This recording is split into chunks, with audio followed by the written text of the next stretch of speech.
Hello everyone, I'm Michael Serapio. The body of the late Prime Minister Brian Mulroney left Ottawa this afternoon, transported to Montreal, where Mr. Mulroney will lie in repose starting tomorrow at St. Patrick's Basilica. But today, before the funeral cortege left the nation's capital, hundreds of more people turned out, paying their respects to the former Prime Minister, offering their condolences to the Mulroney family, who for a second day in a row stood for hours to receive all those who came out. I am here to pay my respects to the former Prime Minister. My dad was, he worked for Flora McDonald, so we moved here. So I ended up in Ottawa because of Brian Mulroney. And I think he did a lot for this country, and I think he's set the bar that everybody should aspire to. Honestly, I'm just here to pay respect to a great man. So a man who's done a lot to Canada, and I think a man to look up to. Okay, sir. I'm here because my first job 38 years ago, I worked in the Prime Minister's office, and I managed to go to a lot of the Christmas parties with Mila and Brian, and he was very nice to me, and that's why I'm here to pay respects to him. I liked him. Yeah, he was a gentleman, but he was a good brain. He did a lot for Canada. I loved what he did with free trade and how he helped with apartheid and everything else that he did do. I'm sorry to see this great loss, and I feel badly for Mila and her family. Well, we are happy to have on the program right now the eldest son of the late Prime Minister, Ben Mulroney. Ben, thank you for being here. Michael, thanks for having me. You know, first and foremost, condolences. You know, for people who don't know, you and I know each other from a past life, so I've been thinking about you since the news came out. How are you doing right now? The past couple of days have been invigorating, exciting, emotional, but all positive. You know, we've been standing in line with hundreds. I think yesterday close to 1,000 people came through, each of whom had their own reason for showing up. And you don't show up because you have a negative thing to say or a negative thing that you feel about somebody. You show up because you want to share something positive. So we ended yesterday on a high, and then today is my dad's birthday, his 85th birthday.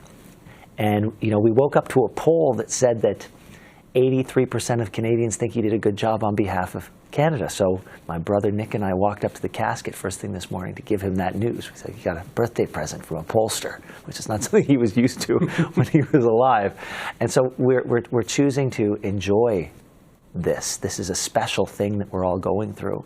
And the fact that Canadians want to share in it with us is a wonderful surprise that we're going to keep with us for a very long time. You know, most families who lose a loved one, they are allowed to grieve in private, but here you are with your family leading this national mourning for your dad. And I was watching your mom and your sister, you and your brothers. You were standing there for hours yesterday. As much as you find it invigorating, does it complicate the grieving process right now? I don't think so. I think, you know, there's certain things happen publicly, other things happen privately. We spent a lot of time together, which I know would make my dad really happy. We are going to have private moments. Tonight when we get home, we're going to celebrate my dad's birthday together. I don't think it complicates it. It's just specific to us. And it's like a big chunk of our lives. A big chunk of our lives did play out in public. And I think, you know, so many people came by yesterday. Let me put it this way. So many people came by yesterday and said, thank you for sharing your father with us. And that was, I think, an apt thing to say, that he played a lot of roles. And the people who waited in line had every right to mourn him with us because of those multiple roles that he played. And so it doesn't complicate. I think it's the right way to do it, to do this in public with everyone for whom he mattered. Mm-hmm. As you noted, thousands of people showed up yesterday. More people are showing up today. He will then lie in repose in Montreal before the state funeral on Saturday. I'm wondering, of the many people you've talked to, and we're talking about Canadians from all walks of life, we're talking about political leaders, dignitaries, when they came up to you and shared their stories about your dad, was there anything that surprised you, something that you didn't know about your father already? There were a number of stories I heard that were lovely. The thing that struck me yesterday was when the dignitaries were walking by, they weren't all here with stock condolences. So many of them came with stories from their home countries about the impact that Dad or his policies had on them and their people. The High Commissioner or the Ambassador from Estonia came to say thank you for Dad's government's recognition of Estonia. And a number of the former Eastern Bloc countries said the same thing. The representative of the Philippines came to say thank you for Dad helping strengthen their democracy. We heard the representative of Barbados said thank you because Dad forgave the debt that allowed them to finish building their airport. So these are not abstract thank yous. These are thank yous rooted in concrete measures that help the people of those countries. And I was surprised that so many of them, and don't even get me started on South Africa, that was a whole other thing as well. So this was, these were people who had real thank yous to give to a real person for real things that he did that changed the lives of a lot of people. What do you think your dad would have made of all of this? You know, you grew up in 24 Sussex Drive. You know it was not always an easy time for your father to be in the public eye as he was, to be a leader as he was. What do you think it would mean for him to hear all these kind words and people, as you say, not giving stock sympathies, but really sharing stories of how your father touched their lives? Well, you know, he always used to say that, you know, he governed for a better Canada in 30 years, not better headlines in 30 days. And we're 30 years removed. So now we see, you know, we can take stock. We say, is Canada better for the decisions that he made? He certainly wasn't more popular back in the day for a number of the decisions he made, but is the country in a better place today? And I think most people would say yes by a great number of metrics, and metrics that really matter. People would say yes. And so if you believed what he said then, and you take stock of where we are now, then he was right, that people are coming in today appreciative of that hard work, that they might not have supported it then, but he has been proven right. And so by that standard, I bet you if he was around today, he would feel very satisfied that the work, the hard work, the political capital that he spent, the slings and arrows that came his way, it paid off because he wasn't doing it for himself. It paid off for the country that he wanted to leave to the next generation. Do you think he got a sense of that already? Because, you know, the public opinion of your father changed rather quickly. And, you know, you and I know each other, but I will say, and you probably don't know this, I interviewed your dad a few times. And every time I interviewed your dad, he was so very kind. And I particularly remember this one event where he was walking around the other former Prime Minister, John Turner. Yeah. And Mr. Turner was struggling. And because of your father holding the chair, helping him walk, opening the door, he was giving Mr. Turner a level of dignity.